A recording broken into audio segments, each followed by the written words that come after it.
Hey guys, stay tuned till the very end of today's episode with Christian Finnegan if you want to hear the very talented Garrett Sever and John Carroll's rendition of Happy Birthday to Me on our Thursday night hangout. I've clipped that out and included it. So wonderful. But before that, it's time to stand up. Stand up. Hi there. Thank you for pressing play. How are you? How are you doing? Thank you. Who is this? Who's listening? What is your name? Why can't I see you? Why am I alone in a shed? And I just have this one-way form of communication. But yet, there's so many ways to communicate back to me. And thank you to everybody who does on all of the various messengers that exist. I'm still trying to prioritize email. standupwithpete@gmail.com. And thanks for stopping by. I don't think you're going to be sorry because this conversation with Christian is really good. Christian Finnegan, of course, a hilarious, very accomplished stand-up comedian. You should go support him and all of his ways, buy it and stream his albums. And of course, go subscribe to his awesome newsletter, which introduces you to new music, matches it often with old music, and writes around it in such a fun way with all kinds of links included. It's a great newsletter and the best way to support Christian and learn about music at the same time. So many of you I know have subscribed, but go check it out, newmusicforolds.substack.com. Christian and I haven't talked in a few weeks, so it was great to catch up. The first 15 minutes or so is a little more lighter fare. We talk about, as we often do, different life hacks, self-improvement things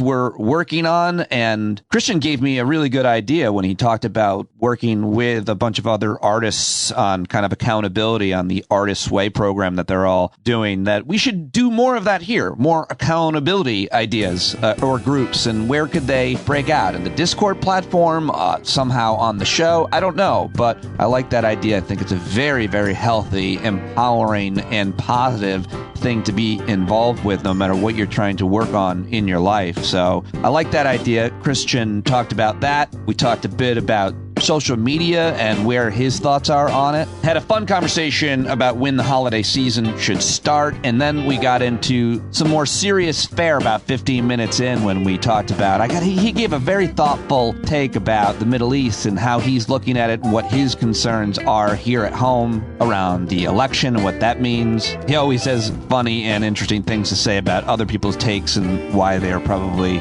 misfires, to say the least. Of course, we talked about the new speaker, Mike Johnson, and more. I think you'll love this one. It's time. Let's do it. Christian Finnegan. Ladies and gentlemen, you asked for him. He is back. Christian Finnegan, everybody. Who asked for me, Pete? There's been a lot of people be like, why hasn't Christian been on? And I was like, I just haven't called him. Yeah, we've been ignoring each other and doing mutual silent treatment. Just giving him a break. You know, it's been really taxing for him to be on the program so consistently. So it's a lot of work. It's a lot of emotional energy, and and then there's the come down after I get off, because I got my adrenaline, And then I'm sure, once the show posts, you're checking social media for mentions constantly, just perpetually, and still any day now. I'm expecting one. You'll get one. This is the day, ladies and gentlemen. Well, you're not. Let's just talk about how your relationship with. You've made a couple of very healthy choices. You're always trying, which I appreciate. I think that's good and positive, good role modeling in many ways, from drugs and alcohol to exercise and diet to obviously psychologically. And there's two things that you've done that I want to talk about, which I didn't really think about as much. I suppose the social media thing. How has your relationship changed with social media? And is it a result of the decline of Twitter? Do you think you would have made different choices had Twitter kind of remained the same? I mean, I wouldn't, I'm not patting myself in the back quite yet. I mean, when you want to talk about baby steps, this is the babiest of baby steps. I literally just took the icon off of my home screen on my phone. Like, Twitter is still on my phone and I can go to it if I, go to the search bar and then find it.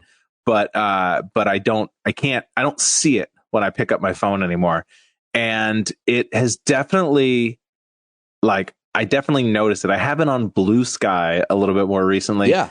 Which it's not, I'm rooting for it, but it's not there yet. There's a lot of very simple things it can't do, and I don't understand why. Because it's not like there's super technological things like when you turn your phone sideways, the article should go landscape. You know, like I don't whatever. There's like little things about it, but honestly, it's just made me spend a whole lot less time on social media in general the last few weeks. And I'm not saying it's like it doesn't feel positive right now. Like I feel like a junkie who's going through withdrawal, but it's good. It's a good thing. You know, I know it's a good thing because I'm not even getting anything out of it anymore. And yes, that has a lot to do with the decline of Twitter for sure. But I used to tell myself, well, I have to be on Twitter to promote my career. It's like, well, how much promoting of my career do I really do on Twitter? Not a whole lot. Mostly I'm just doom scrolling. Right. Yeah. No, I mean, it all depends on who you are, what you're selling, and what you do. But just on the Blue Sky note, I like it over there. I like the folks. I've got like 200 friends, I think maybe. It's a very small little following that I'd love to grow because it seems like a good group. So my question to you is, do you got any invite codes for a brother? I do. I think I still have. I may still have new ones. I gave out a few of them. You know, I'll give them out willy nilly. At this, you know, a couple of months ago when they first started going around, I was like, well, you know, do I know you, and are you the kind of person? Now I'm throwing them out like Halloween candy. You were more scrupulous with the invite codes at one point.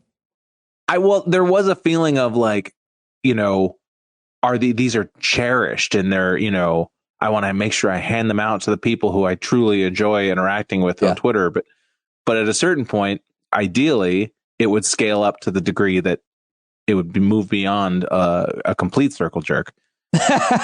Yeah, I got 253. Let me see if I've got any invite codes, but I've got one. Christian may have some, so ask one of us and we'll try to hook you up because Mara Quint gave out a bunch last week when we talked about it here on the podcast. So okay, so that's the other positive thing you're trying now is you're part of, you and some peers, a kind of an accountability group, and this kind of thing can work for anybody for any reason to try to do something better in their life. In your case, it's creativity, I guess. You're talk to me a little bit about this. I love this. We're doing the artist's way. You know, the artist's way, the extremely mamby-pamby kind of your spiritual aunt. You know, that sort of junior high art teacher where we all have magic within us and we just need to discover our inner beauty. You know, it's very ephemeral, the artist's way, but it's great. And I of course I can't talk about it without immediately insulting it, but it's for people who don't know, it's like a 12-week program. It came out, I think in the 90s, I think the book originally came out. And it's Julia Cameron, The Artist's Way, a method to unlock stagnant creativity and allow it to flow uninhibited. A great practice to access more delight, curiosity, and creative inquiry within your daily life. I've done it and I love it.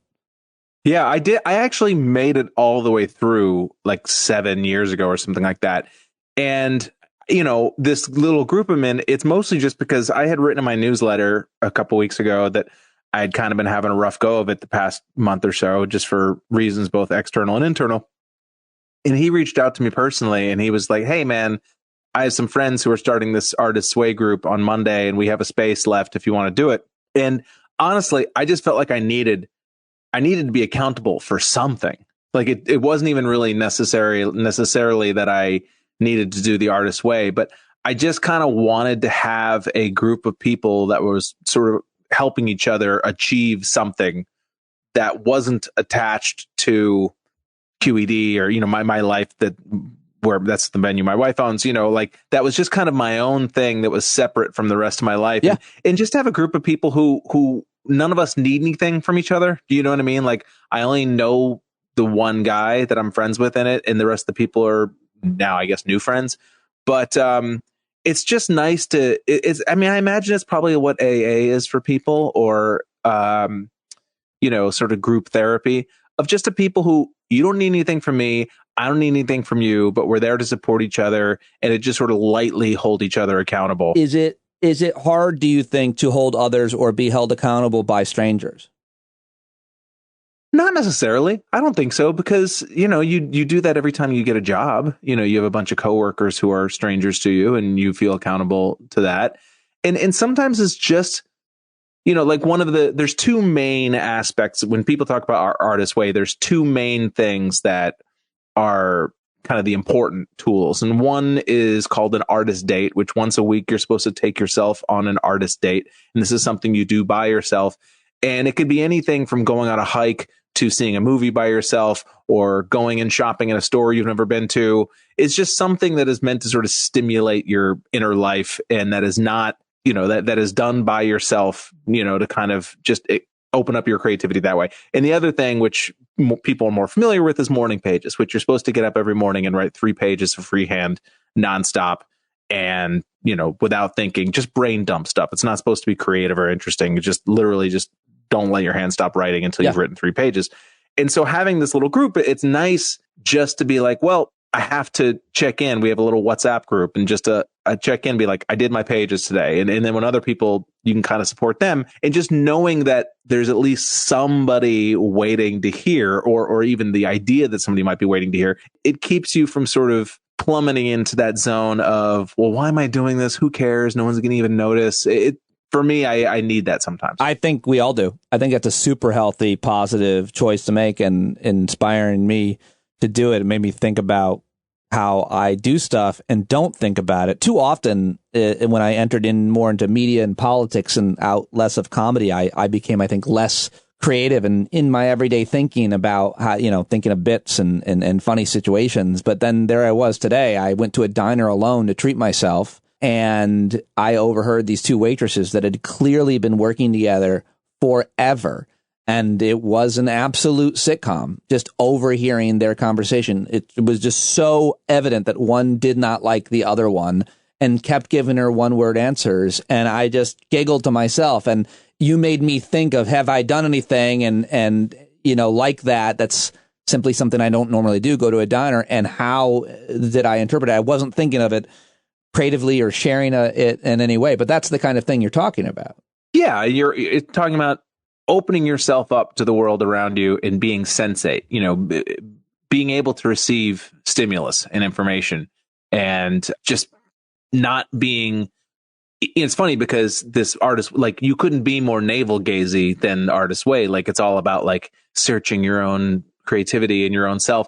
But ironically, the effect that it has is that you are more sensitive to the world around you. Sure. That you're just kind of more open to experience, and just you actually feel the sun on your skin as opposed to just knowing that it's there. Just being awake, being alive.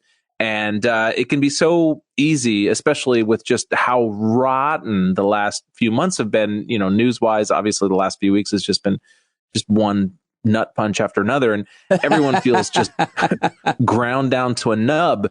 And it's, sometimes it's nice to just sort of be able to, open up your passageways and actually breathe in a little bit. And well, that's great. It's a great idea for people, and I hope people listening get inspired by it. I know I was when we were talking about it before, which is why I wanted to talk about it here with you. So let's talk about some of what has been happening. Before we get to the bad news, just let's have some fun with where we're at and the time of year. First of all, I guess we got to do the clocks and move the clocks back. I don't know how you feel about that, but how do you feel about this? How do you feel about Christmas launching November 1st? Mariah Carey launched Christmas yesterday, and I'm for it. I'm fully for it. I think anything that people can get joy out of.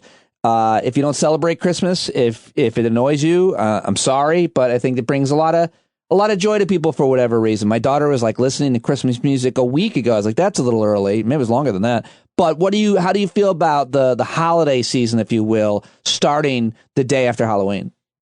I would prefer mid-November. Like, I know I've lost the fight in terms of post-Thanksgiving. Like, that ended a while ago. Oh, really? Yeah, that was the old front line. That was the old whatever model. But the day after Halloween feels, I don't know, Thanksgiving is a thing too. Like, doesn't it deserve a week or two? Well, I mean, I don't feel like there's any joy around Thanksgiving, maybe the week of or even the day of, but there's no songs to sing. There's very little decorating. There's a color palette. And I feel like November 1st is a little early for the color palette to change. A good point. You know what I mean? That is a good point. No, that is a good point. The colors, the lights, The browns and oranges are out the window, and now we're already into reds and greens. And that, it feels a little early for red and green. You make a strong point. I'm very affected by that, but I guess I haven't really seen the decorations to be off put by them yet. But clearly, people are out there, and they're certainly in the stores everywhere. Yeah, the CVS, morning of November 1st, they were clearing off all the cobwebs and skeletons and spiders, and now there's stockings and, and all that. You know, I don't have a problem. Whatever, man. Whatever makes. I mean, I love Christmas in New York if it's not snowing. Like, I love that those few weeks leading up to Christmas. Yeah. If it's just like a nice crisp feeling in the air, and in the speakers on Steinway Street in Astoria are blaring holiday classics, and how can you not like that? I mean, it's I don't know. It's when there are certain times a year where you really kind of feel like, oh yeah, I live in New York City, and Christmas time is one of those times. And I like that. Do you adapt in any way? Do you make any choices per the season when it comes to what you're drinking, eating? Are you burning a certain candle? I feel like that's bringing more joy to my life, to have kind of seasonal meals and even clothes. Obviously, that's a more obvious one. But do you do any of that? Do you do the pumpkin anything? Do you do is there anything that you get into? I've never been a big pumpkin dude. Is that I'm just right? not a pumpkin fan in general. That's the surprising. taste is not it's not like noxious, but it's not something I pumpkin pie care about. Fine. It's fine. That is such a bland. Usually people have a strong opinion. I don't really have a feeling one way or the other. I mean, it's fine. Okay. But, all right. So there's nothing. Will you get? I went into the store the other day. They had the cinnamon pine cones. The last couple of years, I've been buying those. I like that. I do. One thing that is nice about this time of year is at QED we have hot apple cider. Ooh. And walking in and smelling hot apple cider, that's pretty great. That's pretty great. I once went to a ski resort out in Colorado. I forget which one. It was a million years ago, and they long lines at these ski lifts, and they had a dude who had a backpack with hot apple cider and like a dispenser. And I was like, that is the kind of capitalism I am all for. Sell me that sweet hot apple cider while I wait for the lift. Yeah. Yeah. So I mean, I do enjoy that. I'm not generally a hot beverage guy. Really? I'm a cold beverage dude, like even in the dead of winter, but hot apple cider is never been a hot beverage guy. No little boy, hot cocoa, no hot coffee, hot tea now. Sometimes the thing about hot cocoa is I always feel like it's good for the first few sips. And then by the end of it, it just feels like you're sort of drinking chalk. Yeah, I don't love to drink my dessert. You don't even drink a hot drink now at all during the winter. I like to drink tea. I wish I drank more tea, but I associate tea with having laryngitis for some reason, because I get laryngitis a lot. And so I always drink tea. And so I associate it with being sick for some reason. But and I don't like coffee. So this is the kind of heavy, hard hitting interviews that people expect from our conversations. Let's get to the heavy, hard hitting stuff, because I didn't mean it like that. But I know you are an expert on Hamas. Sure. I mean, I know. Why are you wearing an I Heart Hamas t-shirt? They sponsored my T-ball team. They did. Wow, that was a long... I didn't even know they were around when you were playing. Are you playing T-ball now? It's an adult T-ball league. Oh, that's really... Of course they are then. Yes. Yeah. How much have you paid attention to the Arab-Israeli conflict over your life? You're not Jewish. You grew up in Massachusetts, but you... I mean, given that I have the word Christ in my name, it's probably a good point. That's a good point. Is it? I did have a boss once at a bar where I was working, and he asked me, he said, "Hey, Christian, are you Jewish?" I don't know. Think about it for a second, buddy. I mean, I would say, as aware of it as the average person, maybe a little bit more than the average person.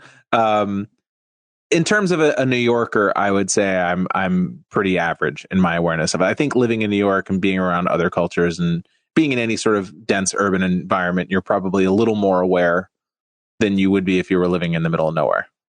Or, I'm sorry, not nowhere, in a less urban environment. Do you feel... Very condescending. That, all that being said, do you feel this time, because of the violence that began the terrorist attack in Israel, and obviously the reaction to it. I feel like this is much different. I mean, friends are... This is the worst thing that's happened in my lifetime with regards to the Middle East. Right.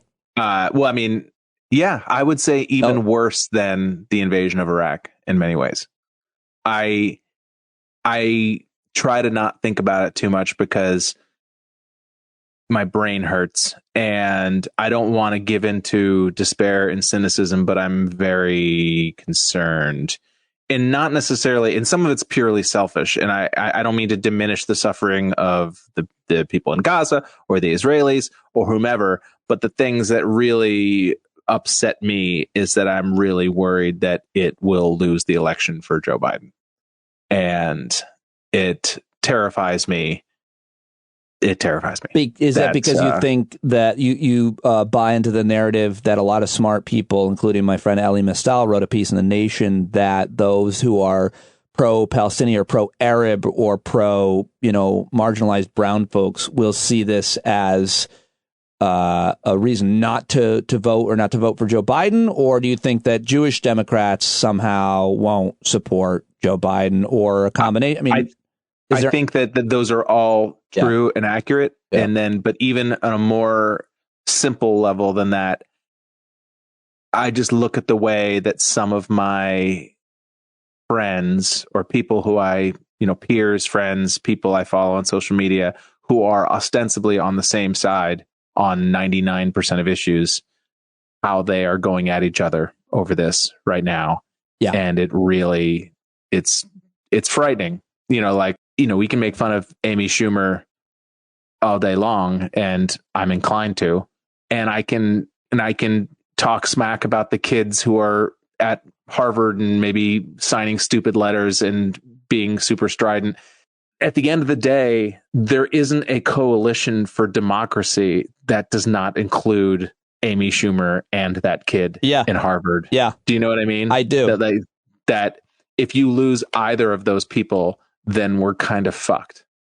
And that's what kind of has been keeping me up a little bit. That's a really important point, and it's not one that a lot of people have been making, because the obvious primary concern is, the violence, but it is, you already said, it's kind of selfish, but it's not. But I mean, we're all thinking about that. I mean, Elie Mystal wrote a whole piece about it. A lot of people are writing and thinking about it. So I don't think I haven't really talked about it that much. And who knows, people will say the election's a long ways away. And then other people will say, do you think this conflict is going to be done then? Yeah. So yeah. But I also just worry about just the damage it's already done to the way these different factions of the Democratic coalition see each other. It's interesting that you say the Democratic coalition instead of Democrats or progressives, because I think it's a better way of saying it. You don't have to be a Democrat or a progressive or a particularly even political person to support democracy, which is what you're referring to. Yes. I don't mean the Democratic Party per se, but I'm just saying the section of America that wants to continue living in a purely democratic society, or at least a majority. It's never been purely democratic. Ask any black person. But it really worries me that this is the kind of thing that lets the wolf in the door, and that terrifies me. Amy Schumer has been very pro-Israel, by the way, and she said something about Dr. Martin Luther King supported Israel, and then Dr. King's daughter, Bernice, was like, well, slow your roll, Amy Schumer. I'm pretty sure that if my dad were alive today, he would be, very pro-Palestinian or something like that. And it's just like, I'm not siding with anybody speaking for a dead civil rights leader, but whether it be his daughter or Amy Schumer, I'm saying that those two people arguing isn't great. And exactly. I think that illustrates. Yeah, that illustrates the point exactly. And, and I would not, some of the King children have not exactly covered themselves with glory on other issues like LGBT issues and things like that. So I don't necessarily think that because your father or mother was someone important that necessarily trickles down to you all the time. But you're right. I mean, that point illustrates exactly what I'm talking about, that it's like, goddamn, you don't really need that many people to stay home to really put things in danger. And so I'm guessing outside of your own personal struggles, our own personal struggles, when you referred to the kind of flood of news, what did you call it? Just a constant nut punch. I'm guessing, well, are you adding as part of it the election of the new speaker, who is a theocrat, a Christian nationalist, Mike Johnson, who hates women's reproductive rights and gay people, and is a big supporter of gay conversion, which I know you are as well. I thought you would have that in common with him. I've been trying to convert myself to gay my entire adult life. I would have so much more success.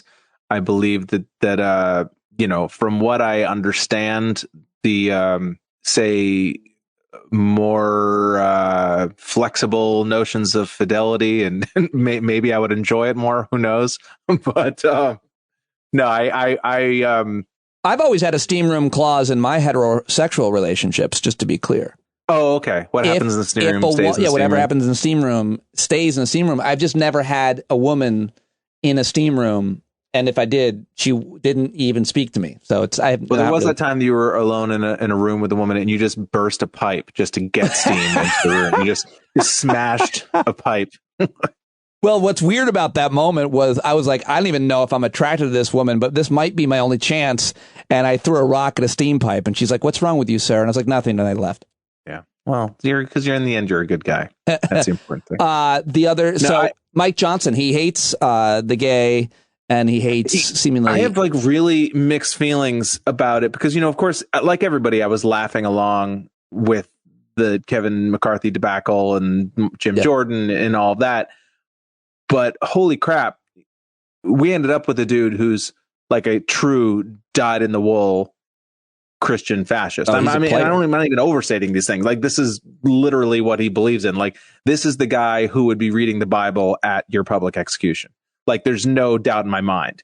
And so, yeah, there is. Now, there are two feelings kind of fighting against each other. Yeah. There's the fear of, oh my God, we've elected this Christian fascist, and what is this going to mean? And then there's the other thing of like, okay, maybe this guy is just so absurd that in the midterms, the Republicans will just totally get washed away because he has so many indefensible positions and he's like a Oppo research dream and all these things. But I really worry, I don't necessarily believe that like one New York Times article or a poorly phrased Washington Post headline means a whole lot to the day-to-day voter, the sort of low information voter. Right. But it does, when you see these articles that kind of frame it as like the Democrats are trying to turn this guy into a crazy person too, rather than saying he is a crazy person, because he speaks pretty well and he seems like he smiles and has a reasonably pleasant looking face. You know what I mean? Like, yeah. Like I worry that they've set it up now that he's going to be normalized, and that, that worries me. But who knows? It could all blow up in their face. And this dude has no real training of being in the spotlight. And, he's already deleted a bunch of stuff from the web, in terms of like his wife's weird. There was some group that his wife was involved with their strain of Christianity, that there was a bunch of stuff that was deleted off the web.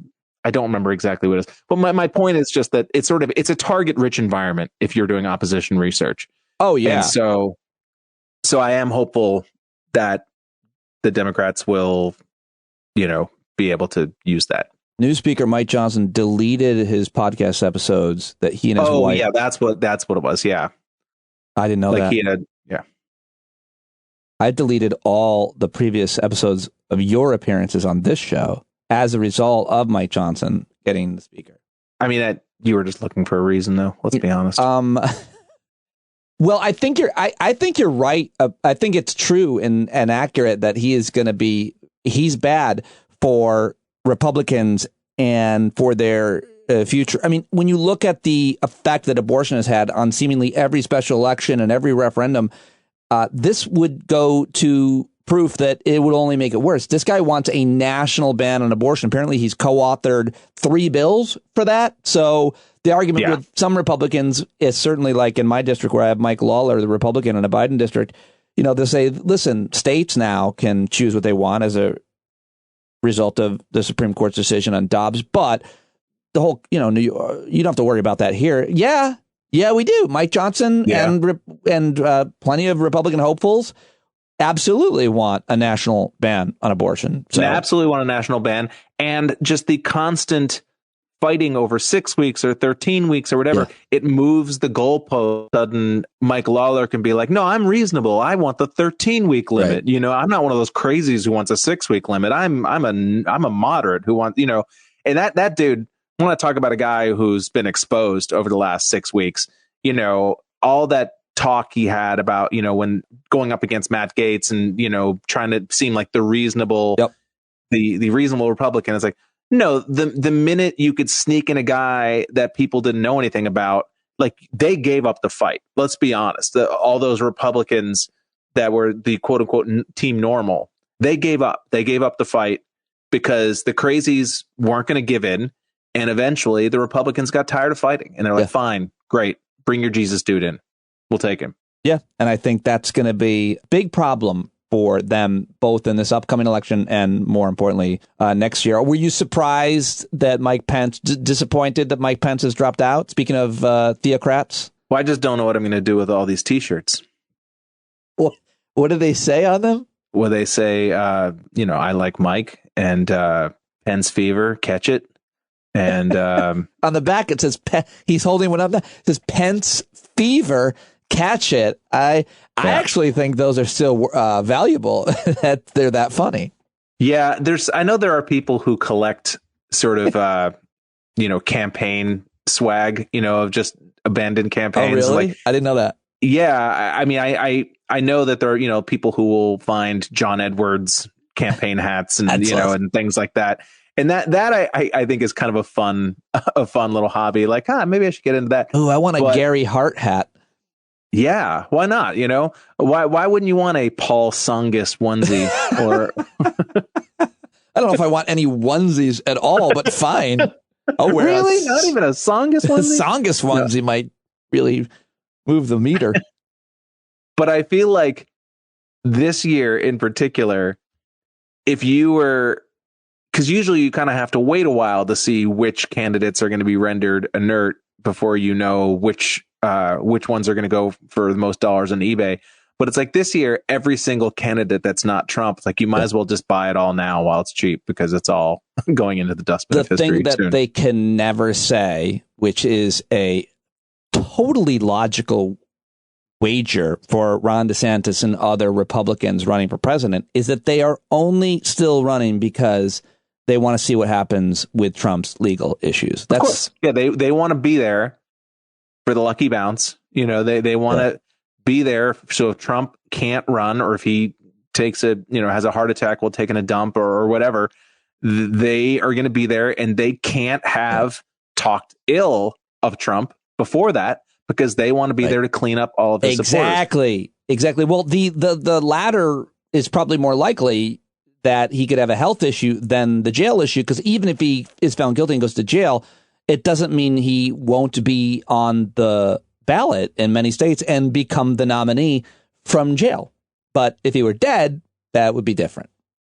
Oh, dude, you have no idea that the amount of, I don't know who would be more happy if Trump were to pass away from nonviolent reasons. I want to be very clear about this. He was taking a shit and he had a heart attack. That's how we're talking about. If he had a coronary, like, I don't know if Democrats, and you know what? I'll join with Republicans on this. I think we'd all be happy and it would be fine. Like, not fine. It might mean that the Republicans might take the presidency or whatever. But I'm willing to take that risk to just take him off the board personally. Like, I mean, again, we're talking about we're tempting the Secret Service to come visit us. No, we're talking about same thing could go for Joe Biden if you want to make it worse for us. Yeah. I mean, they're old. They're both. He's 80 and 79. I'm sorry, my dog is very upset that we're using this dangerous language. Your dog is notifying Secret Service about us. Yeah. All right. Well, once again, Billy, shut the hell up. Don't talk to her that way. Oh, it isn't Billy. It's a he. I didn't know your dog cared so much about gender. They are very upset right now. I'm so glad to talk to you. I'll let you go. Things are happening, but I appreciate you joining me today. It's been way too long. I hope we can get back together next week. Yeah, I feel like it's been so long. I feel like I've just been a bunch of words with very little connective tissue between them. Well, we're here for all of them to be connected today. So thank you very, very much, sir. All right, dude. Well, yes, there he goes, Christian Finnegan. Ain't he great? I have to say, one of the most thoughtful things I notice about Christian, always have, is that he's very sensitive to different populations of people who have been more marginalized, who have less opportunity, maybe have been more discriminated against, without forgetting where he comes from and who he is and his own struggles. And I thought that was certainly on display today. It always is. He's always sensibly an ally in the LGBT community, as well as an anti-racist and an anti-sexist. It's one of the reasons why, as a comedian, I've always gravitated toward him, because I know his true character. And I think it's just a great guy to have on, because he can make pretty much anything funny. His framing of things, I think, is important. The way he talks about them, I love it. I really love it. I cherish my friendship with him, as well as all of these conversations that I've had the opportunity to have with him over the years. Go support Christian at New Music for Olds. Go get a paid subscription if you can afford to support him, because he has always been so generous with his time here on Stand Up. So great to support and promote his work. All right, that's it. That's all. Thank you very much for tuning in. Support this podcast, of course, with a paid subscription, patreon.com/PeteDominic, or go write a review on iTunes and Spotify. Follow on YouTube, or subscribe for free, youtube.com/standup with Pete. Also posting on TikTok, Instagram, Facebook, Threads, and Blue Sky. Oh, it's just too much, but it's a big part of what you got to do to be able to continue to succeed in this world of independent media. Spread it far and wide. And now, as promised, the very talented Garrett Sever of Buckets and Boards. Links to him in today's show notes. And John Carroll always links in the show notes for John. Such a wonderful surprise when I found them at last night's hangout together in the actual same space. Gareth went and visited and got very creative with John in his studio. And they produced this, and you'll hear me, unfortunately, hit record on the Zoom. But so great. I left my and other reactions off it. It ends when the music ends. But John and Gareth, thank you for this amazing, very homoerotic, quite arousing birthday song. I just realized that's Gareth with the John Carroll. They're together. Holy shit! Speaking of birthdays, speaking of birthdays, somebody say birthday. I Somebody say fuck yeah. I think it's somebody's birthday. Somebody want? Oh Lord, have mercy.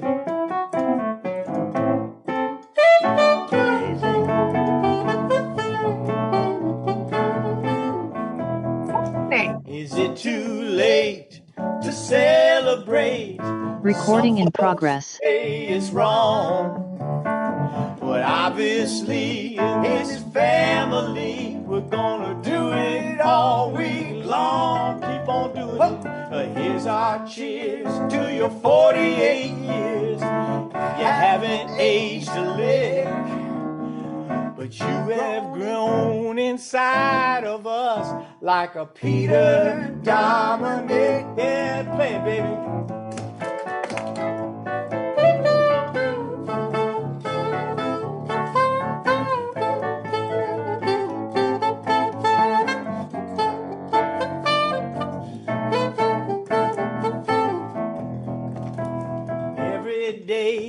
You give us our fill. I feel like he's inside of me still. Your sweet voice rings into my head. I hear you talking to me. I get into bed. So is it too late to celebrate? Some folks will say it's wrong. Well, obviously in this family